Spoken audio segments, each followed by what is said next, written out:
ridiculous. Well, here's the thing. Maybe. Sometimes. Tell me about this. I want to know more. Oh, yeah. No. Holy cow. We've had a lot of fun. So, yeah, I was up until just about 11 p.m. doing homework with a 11-year-old kid. Oh, how delightful. Who, was home since 4:30 in the afternoon, and I kept saying, do you have homework? And, oh, yeah, a little bit. I can do it later. So when I finally, make him start doing it, it turns out it was not a little. It was a lot. So that was a, welcome to the school year moment. Yeah. Oh, how happy I am not to have to do that anymore. Yeehaw! It was so many years. We got it done. Yeah. He did most of it last night, but then he did some this morning, and he did get it done. So, okay. Although it was, he left a couple blanks because it was about geographic features, like island, isthmus, peninsula, blah blah blah. And you had to list an example of somewhere in the world where there was a isthmus or a valley or whatever it was, and a picture, whether a map or a photograph of the place. But one of the terms to define was irrigation. And so, like, for where it is in the world, were you supposed to just put like Farmer Brown's field? Like we couldn't figure out how to answer that. Oh my! So I told him to skip it. And then the other one was silt. Like, again, there's some silt at the mouth of this river. I don't know, like. I always wish that I used to get this every now and then put into an IEP or with a teacher gave me an understanding. They would give me a cheat sheet in a sealed envelope. They would send it home with my child for me alone to look at, so that then I could help my kid with the homework and know generally what they wanted to do. I wasn't, the understanding was that I would not show it to my child, which I did not do. But sometimes it's like, I can't help because I have no idea what you're talking about. And certainly math problems, it would be really helpful to have the right, sometimes if I know the right answer, I can figure out how to get it. Right. But just starting from scratch, it's impossible. So if you have a kid with an IEP, you can maybe get that written in. I highly recommend it. Some teachers will not go for it, but others are understanding. Yeah. Or if there was a test to study for, sometimes they would give me the test with the answers so I could make sure that they studied for the right things. Yeah. Speaking of homework, as we sit here chatting, my daughter just texted me, and the text began with "Mom" in capital letters. So that can't be good. That is never good. And of course, she forgot her homework. Oh, no. Do we have to take a moment from this podcast for you to rush to school? This is one of those moments where it's like, I could use this as a teachable moment. Yes. Because she is very used to me picking up and being able to go and drop something off. Like this week, I've done it already twice. Mm-hmm. So, well, you know what? Take a picture of the homework with your phone and send it to her, and she can show it to her teacher. Yeah, that's a good idea. We should have the technology to do that. She needs some sort of folder. Oh, that's not the same. Earlier this week, I got one. She was sick, and the nurse called me from school and said she wants to go home. Can you get her? And I said, well, I can come in like 45 minutes. And after 40 minutes, she texted me, "Are you recording a podcast?" Like, no. It was funny. So maybe that's a good time to welcome everyone to the podcast. Which we do while neglecting our children. Welcome to Parenting Roundabout, a weekly podcast about the things that parents are talking about, obsessing about, and complaining about right now, like homework.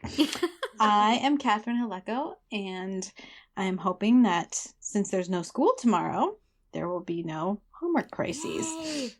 And with me today are Terri Morrow, who's done with homework. I'm not worried about homework at all. Yeah. And Nicole Erdix, who is debating whether to ignore her kid. So today on the podcast, we're going to talk about life imitating TV and vice versa. Mm-hmm. And about whether we would secretly want to change our kids from boys into girls. Is one of those less likely to leave their homework home and send you a desperate text? I don't think so. We're going to shout out some stuff we like on the Parenting Roundabout Roundup, and we're going to hear an interview with Robert Rummel-Hudson about the toll parenting takes on us. So, but first, anything else new with you guys? Nicole, have you made a decision in the last 2 minutes? No, the jury's still out. This is a classic parenting moment. It is. Yes. What do you do in that situation? I mean, it's early enough in the school year that the stakes shouldn't be too high. I know, but right? Still. She's already forgotten, like twice this week I've had to run out and drop something off. And it's not a quick round trip. It's like a good 25 minutes. Oh, wow. So, ew. Yeah. Well, so then you either know. need to let her have the consequences, or find some way for her to find some way for her to repay you for the time. I think I mentioned this one time on the podcast, but I have a friend who lives pretty far out of town, and she says if her kids ever call her to ask for something, then they owe her that many minutes of chores. Like for Nicole, it would be, like 50 minutes round trip she'll have to do. I know, but it's like, do you ever follow up with that? Well, she does. My friend does, but I know. If you don't think you're going to follow up with it, then maybe don't threaten it. Also, if you don't have 50 minutes worth of chores that you would trust them to do.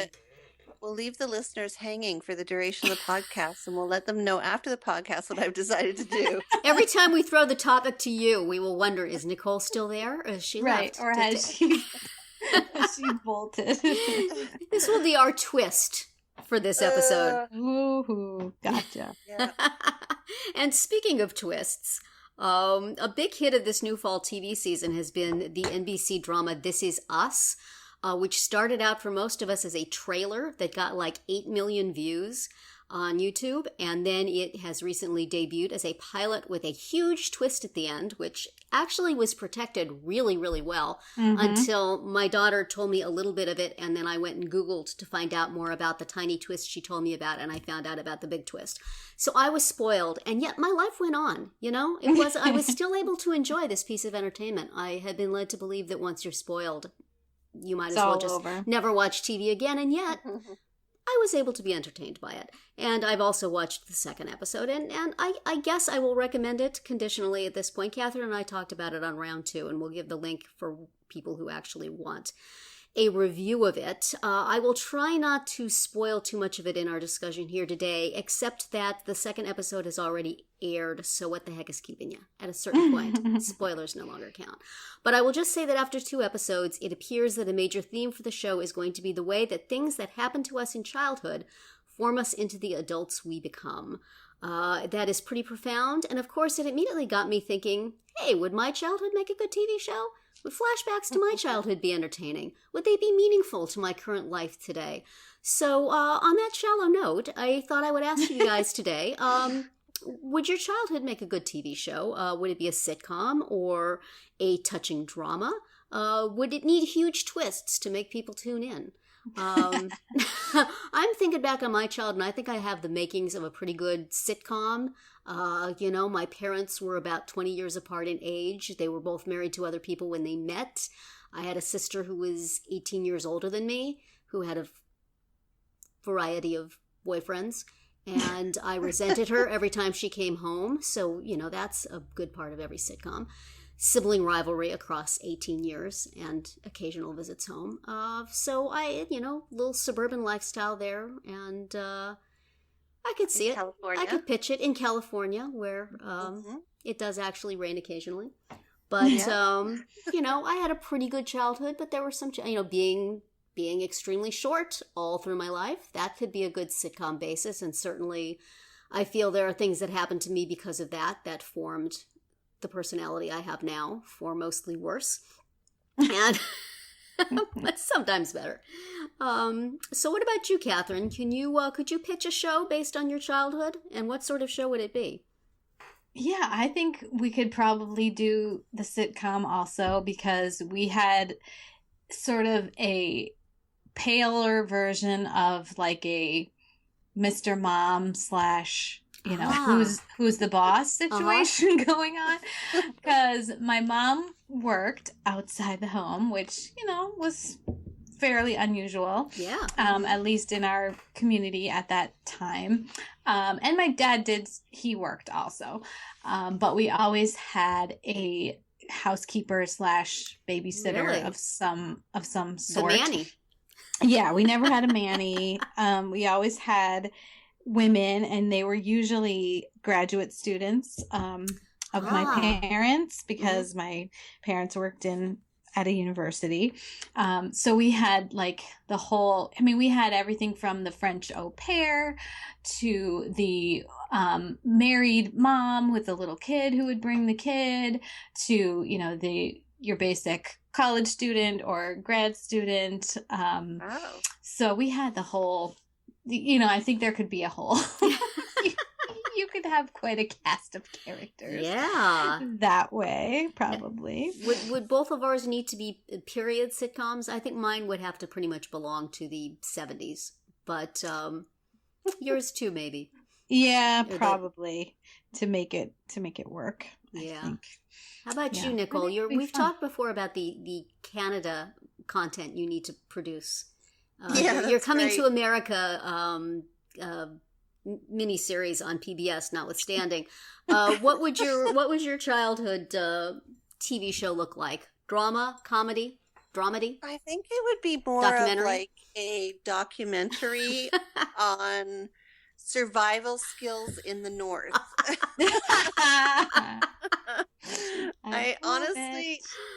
I think about, you know, the winters that we had, and we lived in a community that was, a good an hour from another community. So you had to drive an hour to get to the neighboring community, and in between was nothing but forest. Wow. And then the nearest city was 5 hours away. Wow. So if you wanted any services like, you know, orthodontist or a shopping mall or McDonald's even, we had to drive 5 hours for that. Wow. So yeah, so it was very much pioneering. Pioneering documentary. It's be like Northern Exposure, the Canadian family drama version. That's right. It was, you know, like, how do we get to school when it's 40 below zero? Or how do we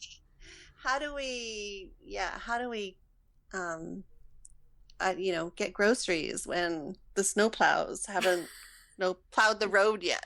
Wow. On our skidoo, you know, I remember one time some friends and I wanted to go skiing, and the ski hill was on the other side of town. We had a little hill, and we actually put on our skis and skied across town to the ski hill. You skied to go skiing. Yeah. That is wonderful. I think somebody needs to make that show right now. I would watch that. Yeah, that's pretty crazy. So when your kids complain, they get nothing from you, right? Nothing. No. Because when I was your age, my mother would have to get on a snowmobile to bring me my homework. And she'd say, forget it. I think that lifestyle would be pretty unbelievable to most people, because most of us live in populated areas. Yeah. That's really interesting. Yeah. You should write a memoir. A memoir. You know, my dad did, actually. Did he? And he published it 2 years ago, and it's actually pretty interesting, because he's a geologist, and he's traveled and lived around the world and lived in some pretty crazy places. So maybe his life would be an interesting. Yeah. There you go. Maybe. So, well, speaking of family drama, now that's you. Okay, so we've got texts from Nicole's daughter. We've got a phone call from my son. This is the when this we write is this is a drama in itself. Exactly. When we write our sitcom about our podcast, this will be a recurring theme. We'll flash back to all the times when various family members interrupted. But yeah, bringing it into the present day, we've talked about what sort of TV shows our childhood might produce. How about the family life we are living right now? Do you think our kids will have a case in the future to have touching flashbacks to their early days, or will it be something that they will try to, block from their memories? Go to therapy for? That's right.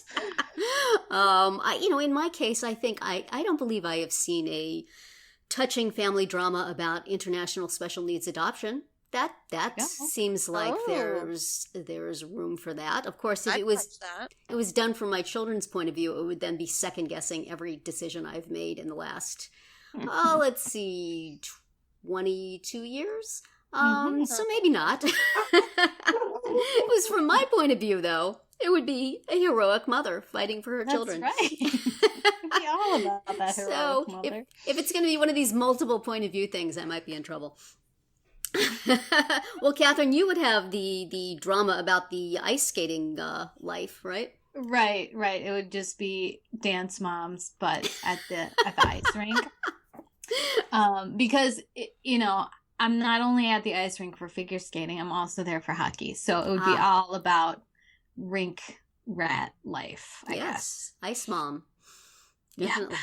Yeah. Well, that seems like there's material there. I'm going to have to learn how to drive a Zamboni, though, if we do that show, because there's some rinks where the parents actually drive the Zamboni. Yes, I could see that being a recurring theme in the episode. Either you get out your aggression by driving the Zamboni, or you have your reflective moments or your thoughtful conversations with your child. It's more meditative, I think, because you have to do it kind of slow and you go back and forth. And, I don't think you could be angry and riding Zamboni because you probably crashed through the boards.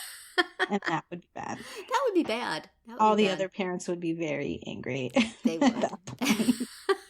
But there's sort of a zen of Zamboni driving, you just kind of settle in. And... That's what I think it would be, more of a zen situation. I don't know. I possibly need to know how to drive a Zamboni too then. That sounds nice. Slowly driving around, getting something done, doing something significant. Seeing the fruits of your labor immediately. Absolutely. Yes. In super slick ice for your child to fall on. So awesome. Yes. How about you, Nicole? What would your series of a wilderness-raised Canadian raising children in Southern California? Yeah, that would be a good, probably be a comedy. Well, because my kids, my kids grew up. Yeah. They were lucky enough. Sorry, my dog is very excited to be part of this conversation. Yes. Your dog is saying, I have an idea. You could have a series about a dog. I think it would be a comedy about moving to America from Canada. Yes, right. Coming to America. Canadian version. Even though it looks like we're similar on the surface, we are very different, which has caused a lot of cultural, situations that would be funny. So anyway, yeah. You know what you need for your family, for your ice skating TV show there, Catherine? I think you need to have an alpaca in the backyard. Oh my God.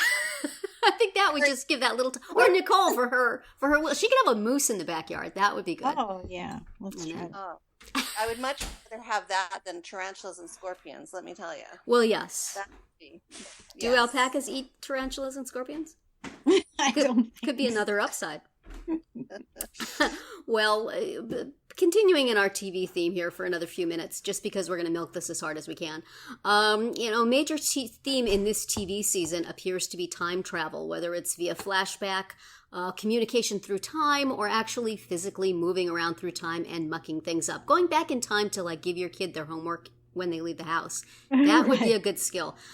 So I'm just wondering, does the ability to revisit earlier times in your life appeal to you? Would seeing a meaningful flashback help you in the present?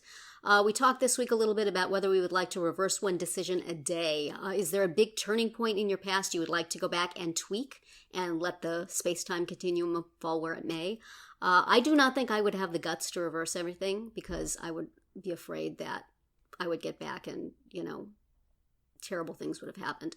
But I would like to be transported kind of in an It's a Wonderful Life sort of way back to major turning points that I have second-guessed for years and years. So I could convince myself that at the time it was the right decision. I see why I did that. I will be at peace with this now. Catherine, is there anything you would like to travel back to, either physically or flashback style, to try to explain what is happening in your life now? I don't know to explain what's going on now, but I think it would be nice to be able to go back, when your kids were littler.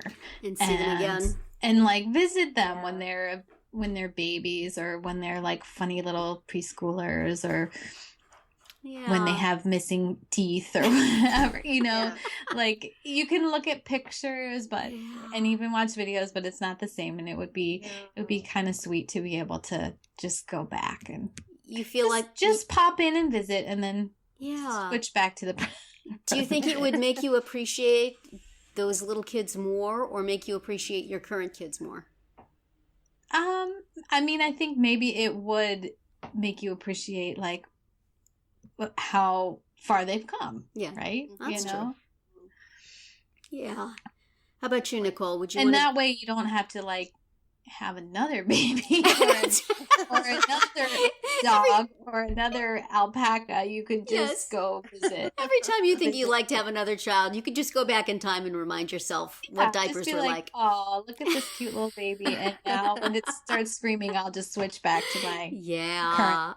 I do remember back the days when my son was, right after we adopted our kids, and my son was so small, I would sit him on my hip facing away from me, and he would take in the world that way, and that I would have such a sweet memory of that. And now that he's this big galoot, but I wouldn't mind going back and doing that again. And certainly when my daughter was young, and some moments we shared then, that would be kind of sweet to revisit. Yeah. And Nicole wants to go back to her old days of skiing across town. Yeah. No, I would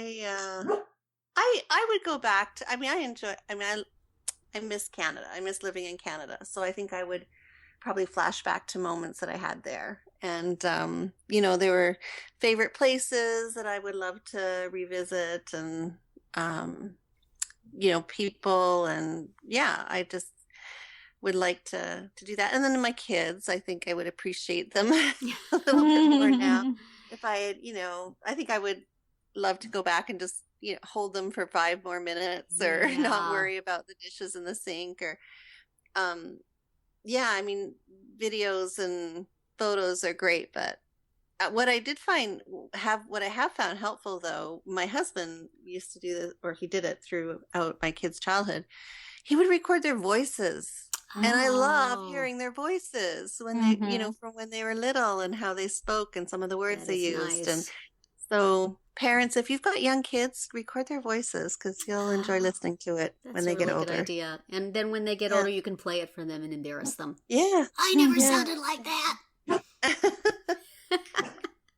Well, as long as we're on the subject of children and things we might second guess in our lives or go back and revisit, maybe we should transition now to our speed round, which sort of has something to do with that.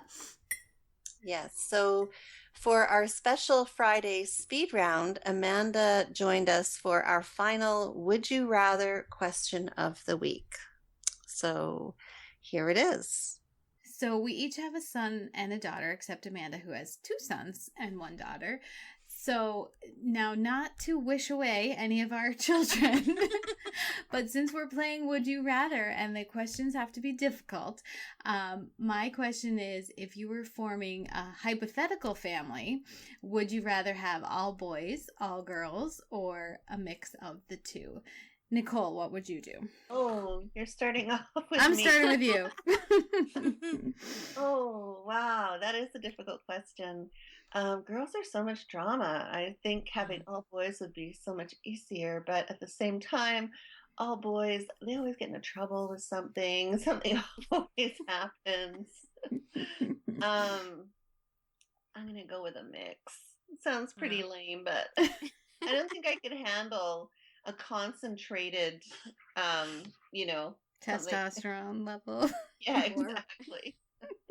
Yeah, let me tell you, my daughter's at college, and it's me and my husband and the two boys. That's a lot of testosterone. Yeah. So Amanda, what would you change that if you could? Well, so if I'm forming a totally hypothetical family, yes. So I'm thinking about this.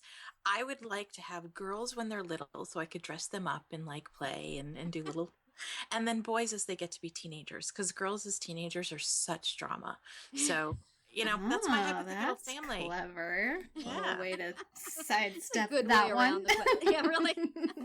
Well, that's hypothetical, right? That's right. Terri, what about you? Well, I don't even have to make anything up for this because I did exactly that. I decided what kind of family I want, and I went out and got them. So this is true. When we were going to adopt, they said from this particular orphanage, and they said we have a girl, and I said, well, can you find us a boy too? So then we'd have one of each, and they did, and we do, and that is exactly what we wanted. So wow, that is pretty cool. That is yeah. Well, I despite being the one who posed this question, I still don't know what I would say. I feel like when you see moms who have all boys, especially like a lot of boys, they're so relaxed. I don't know. They're just like they're just like whatever, Like, that's called giving up. Yeah, I know. More down. But yeah, I mean, I think I would like to have two of each if I was having a hypothetical family, because then each one gets a brother and a sister. They each get a same-sex, sibling. Hypothetical nanny too? Sure. Yeah, okay. Let's do that. Let's remind our listeners that Catherine is also the one who wanted to be a superhero, so she's got this. That's right. Wow. Now, did everyone answer? Yeah, everybody answered. So we're all set with all of our hypothetical and actually real families. Whom we love dearly. That's right. Yes, and would not change for anything. No, not at all. So thanks for listening to Would You Rather all week long from Parenting Roundabout. And remember, you can hear a new speed round every Monday through Thursday, and Amanda is on all of them. So now we want to bring you some of the things that we've read or seen or used recently that we want to shout out and share with you. This is proving to be challenging for us every week, isn't it? Like, I look at blogs that do weekly link roundups, and I'm like, wow, that is just impressive. I used to do one a day when I was on About. I used to have a site of the day, and I would share something every day, and that got challenging. Yeah. But now that I'm not doing that anymore, I turned off that switch in my brain where I'm constantly looking for stuff, and I need to start doing that again. If we looked every day, we would find things. Unfortunately, we look like 5 minutes before the podcast records. Well, anyway, that's probably Terri, the way to go. What did you find for this? Yeah, well, on the subject of being organized, I guess, we spoke a couple of weeks ago, or maybe it was last week, about finding tools to organize oneself and organize our routine. It was last week. And I think I said that I am very good at finding things that I love and I use for 2 weeks, and then I stop using them. So I have a new one. Okay. I just started using. I've started using a site called Trello, Trello, where you can make, so far I'm just using it on the very simplest level of just making, you make a list and then you can put little cards on the list, and then I'm using that to move them around. So if I have something that I do every day, when I finish it, I move it to the next day's list very easily. And I'm liking it so far. It's probably got another week and a half before I get tired of it. But for now, it seems like a really good thing to use. We could, if we were organized, you guys could all join it and we could have a team one for this podcast. Ooh, you might have to try that. So if y'all are looking for your bi-weekly change of organizational software, check out Trello. It's free at the most simple level, and it's fun. Good. Cool. How about you, Nicole? Have you found something to share? Well, yes. It's not productive, but it'll help you pass the time. Okay. Excellent. I'm addicted to this game. It's an app. It's obviously an app on Apple, on the iPhone, called Match Dots. And if you are looking for something that is absolutely mindless and you need to waste like 10 minutes, for example, in the doctor's office. I'm writing this down. It's called Match Dots, and it's addicting. So give it a try. I mean, it's terrible. I'll wake up in the middle of the night to go get a drink of water, and I'll pick up my phone and start playing. I have been holding for a very long time on a game called Flow Free, where you're connecting pipes and stuff. Yes, connect colored dots. Similar. But I have stuck with that for a really long time, and I have also found that there is a website where you can find the solution if it's too hard. So occasionally I pop by there, but I will have to check out that Match Dots. It's not that I have any time in my busy and productive life to play games, but the odd moment. For the couple moments that you're sitting there waiting for something to happen. Right. Yeah. When the other people are speaking on your podcast and you need to occupy your mind. Didn't say that. Catherine, what you got? Well, I wanted to mention a program called Girls on the Run, which is they call it like girls empowerment. It's a after school program where girls run a 5K. Like they train together and then they run a 5K. But they meet and they have a lot of activities and like self-esteem building things that they do in addition to running. And then usually they have a session in the spring and in the fall, and they get ready to run a 5K. And then parents and friends can do the 5K with them if they want. Neat. And it's a really nice program, and it's all nonprofit, and it's a lot of volunteer coaches, and so it's a lot of fun, and I think it's a great program for girls. Nice. Very good. Well, we'll move on now to our weekly interview segment. Once a month, Robert Rummel-Hudson, who blogs at Support for Special Needs and is the author of Skylar's Monster, stops by to chat with us about parenting children with special needs. This week, he and I talked about a blog post he wrote a while back on the toll that parenting takes on us. Let's listen to that now.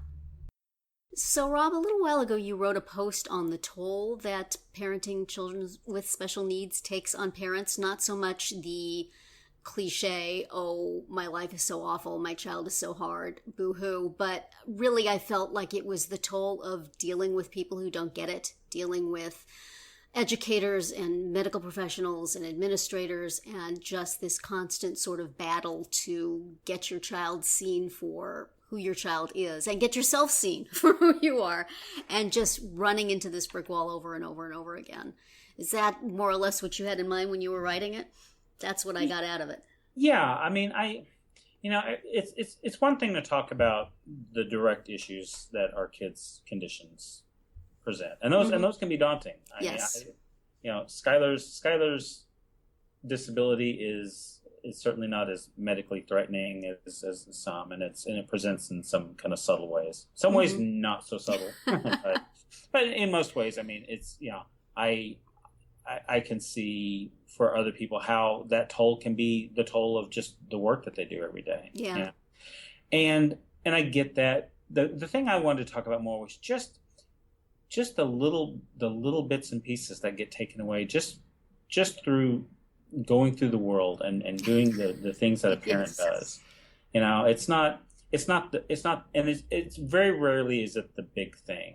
What had triggered me writing about it was a conversation I'd had in a group with an SLP that was very speech language therapist, who was really dismissive of parent involvement and was very old man in the yard shouting at the kids to get off his lawn as far as new technology. And And in some ways it was very, one thing that jumped out at me about this encounter was how we all just sort of nodded and smiled and were like, okay, thank you for contributing that very 2005 era, technical. Yeah. And at the time I realized that the people that were listening, those of us who were part of this discussion, very few of us were new hands. Very few of us were new to the game. And you got the sense of just this sort of patient, polite weariness. Yeah. And I realized how many times, how many fights I used to be ready to take up when I was young. Yeah. Any little thing. Mm-hmm. Someone looking at Skylar strangely in public because the way that she talks. I was always like, oh, what are you looking at? Rah, rah, rah. Yeah. Maybe have a teachable moment, maybe give the finger, but there was always going to be some response. I like to think an educational response either way, but there was, and now I don't know if it's that maybe we don't have the energy for it, or if it's just we know how this goes. Yeah. And so you learn to kind of pick your battles. Yeah. But it feels a little bit like, as time goes on, part of me feels like maybe it's patience, but part of it really does feel like it's that toll that gets taken. Yeah. It's not like you're getting attacked by a shark. It's not a big thing, but it is definitely the piranhas in the water, and they'll swim by and take a bite, and that bite doesn't kill you, but but it hurts and it takes a bit out of you, and after a while the little bites start to add up, and some of them heal and some of them don't. Yeah. And I think, we talk so much, and I talk about this when I give speeches about these big societal changes that we want to occur. This societal change that makes space for our kids who are different. Yeah. Especially when those kids stop being kids. I was about to turn 17, and oh boy, we're about to enter the whole new world. And I talk about this constantly, but it's because I worry about it constantly. Yeah. If I had a snake biting my face, I'd talk about that constantly too. Yeah. It is hard, and I think you do at some point lose the will to at least engage in every fight. I fight with people in my head a lot. I just don't even bother to take it to them. I just yell at them in my head, which is not healthy. Gets my blood pressure up. And then I yell at my family. It's like I take all that anger. And that's the piece that I think that's the piece that is in some ways the most troubling. Yeah. And this was I'm not, hey, my book, let's talk about that. But this is one of the themes that I think I hit a few times in my book. This idea that the people around you, the people that are closest to you, feel like they should be the best support group. Yeah. But that's not always the case, Because if you're in the middle of something with someone, I can think of times, especially when Skylar was younger and we were really feeling a lot of anxiety about this. And my wife and I would look at each other like, completely devoid of sympathy. Yeah. Because we're looking at each other and we're in the middle of the same thing. And it almost becomes, well, you're here. Your family, so you can't get away. You can't, you can't abandon me. Yeah. So we're just going to sit here, and I can't, I can't fight society. I can't fight teachers that don't get it. I mean, I can, but I can fight a wall with my face too. But the wall's going to win. But you're here, and you're vulnerable, and you get it. So I don't have to explain this. So why don't we fight instead? Yeah. And I feel like, I used to feel terrible about that. I used to feel like, well, I'm the worst person in the world. It's official. We can shut that contest down. But the older I get and the more exposure I have to other families, I feel like, no, that same toll is being taken everywhere. That's a piece. And they talk about the divorce rate. And I know that there's some controversy over that whole 85%. Is that really true? The idea that something like 80 or 85% of marriages with a special needs kid end in divorce.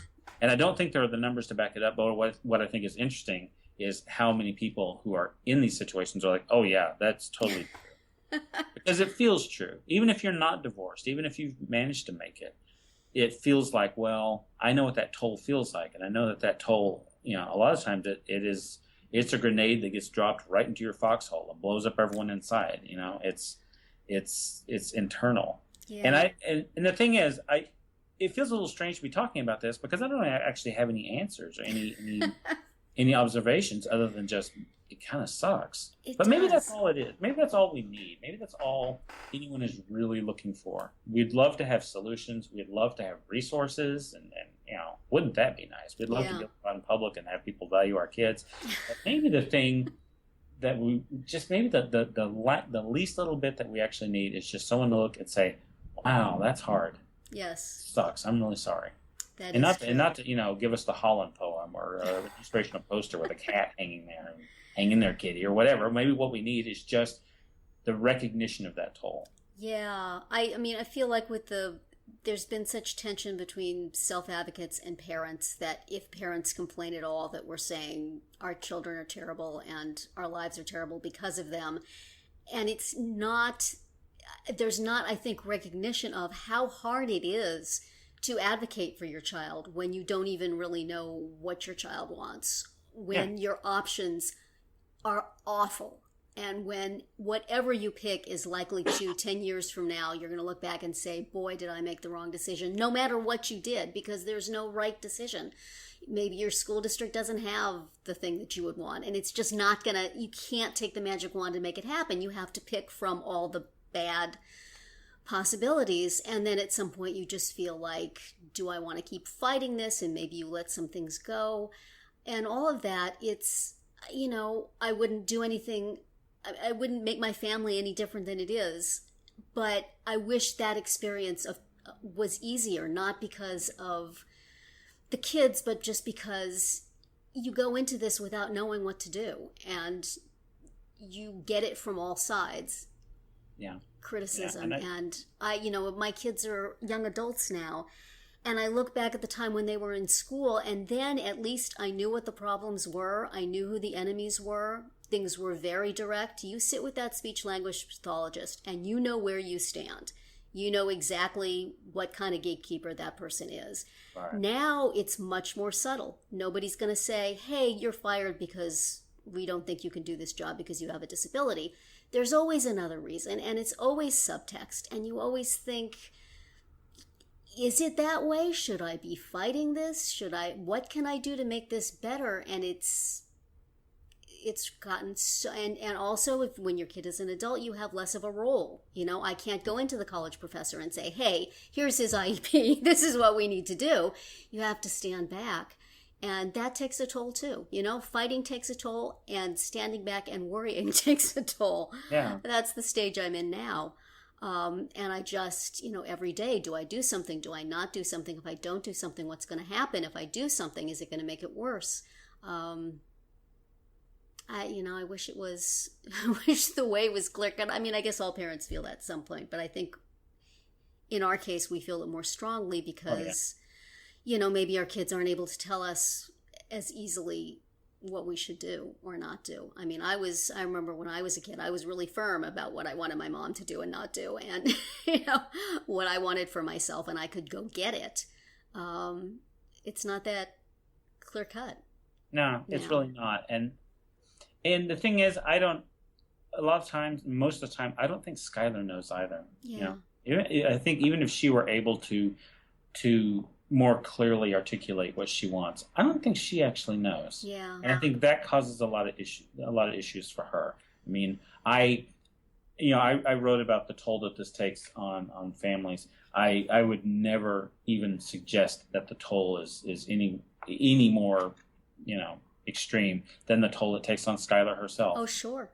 Absolutely. And if, and I think the thing that she wants, even if she doesn't know how to articulate it, it's the same thing that I want and the same thing everyone wants. Mm-hmm. Just for people to be able to see her and appreciate her value as a human being, and appreciate the weird, cool, amazing person that she is, and how hard she has had to fight, and how hard she's had to work just to get to where she is. And I think, if you, faceless, judging person out in the world who probably doesn't even exist, but had to work half as hard as she's had to work just to be able to communicate and walk in the world and just participate in the universe and the stuff that happens in it, you would have cured cancer or flown to the moon in a Volkswagen or something. You know? The amount of effort that it takes just for her just to be there is there's no one in the world I respect as much or admire as much as I do her. Yeah. And one of the biggest tolls that is taken on me is when people look at her and they don't value her and they just think, absolutely. Oh, what's wrong with her? And I'm thinking, yes. her. And what's wrong with me too? Yeah. I want a conversation that the older I get and the grouchier I get, I'm actually probably more and more likely to have. So it's like, grumpy old man on the porch. What are you looking at? It'll be me. Looking forward to it. Yeah, I mean, and we want people to appreciate our kids for all the wonderful things they are and all the things they can do. But it has to go beyond appreciation to then make a place. Yeah. Make a place in your workplace. Make a place in your church. Make a place in your social group. Don't just, say, wow, you're really special. That's great. I'm amazed at all the things you do. But we can't accommodate you here. We're very sorry. Yeah, absolutely. Skylar doesn't want to be a mascot. She doesn't want to be an inspiration. There's a place for her to, there's that phrase again, contribute to society. But that phrase can have a meaningful, that can be a phrase that actually means something real and not just, how much money can you make? And I think when that phrase starts to take on that meaning, and what's your value, what do you contribute to society, becomes something that actually is appropriate for kids like Skylar and for any of our kids, then we're at a starting place. And maybe at that point that toll is worth it. It becomes less of a toll and just more of that's part of the journey, and that's what got us here. And it's so rare that we feel like that. Mostly it's just like, oh, I walked all this way and I found this wall, and I can yell at it or beat my head on it or just sit down and cry on it. But I would sure like it one day if this wall was a little bit shorter, a little bit. Maybe it could be a door one day. That would be great. My metaphors are falling apart. So. Well, as usual, it's been incredibly depressing talking to you, Rob. And we look forward to chatting again next month. Next month, we're talking about clowns. Good clowns are scary. Not the kind that show up and murder you. There you go. It's just thing. And with that thought, we will leave you, listeners. I always enjoy talking with Rob, even though the topics we discuss seem to so often be not enjoyable. I am looking very much forward to that clown discussion next month. Well, and now for our final segment today, we are going to do a little shameless self-promotion and direct you to some things on our sites that we think you should take a look at.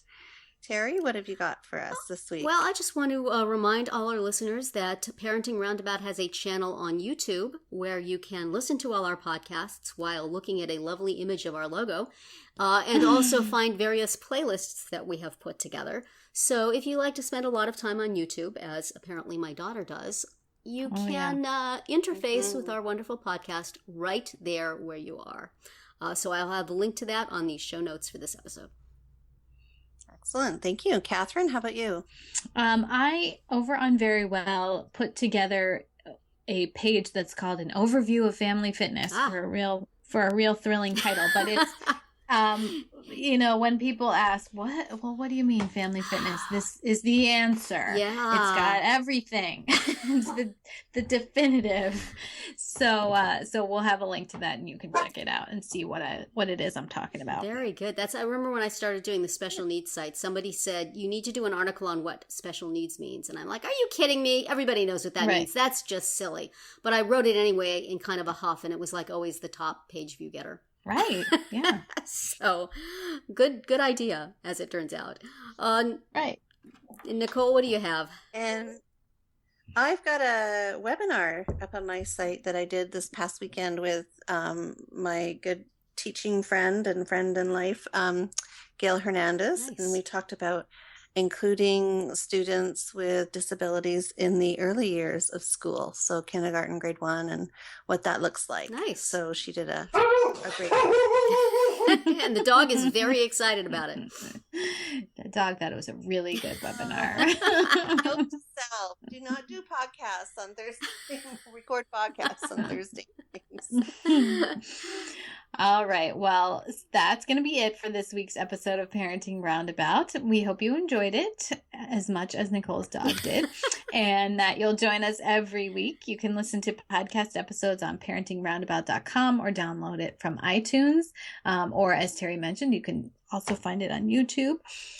We hope you'll subscribe so you can get all of our podcasts and mini podcasts. You can follow us on Twitter. I am at About Family Fit. Terri is at Mamatude. Nicole is at Nicole Eridix, and Amanda is at Amanda Morin. And you can follow the podcast on Twitter too. That's at Roundabout Chat. And you can look for us on Facebook, Pinterest, Tumblr, and Instagram. But best of all, stop by our blog at parentingroundabout.com to read recaps, find links on all the stories we mentioned, and talk back in the comments. Thanks to John Morin for providing art and out music, and I wish everyone a great week.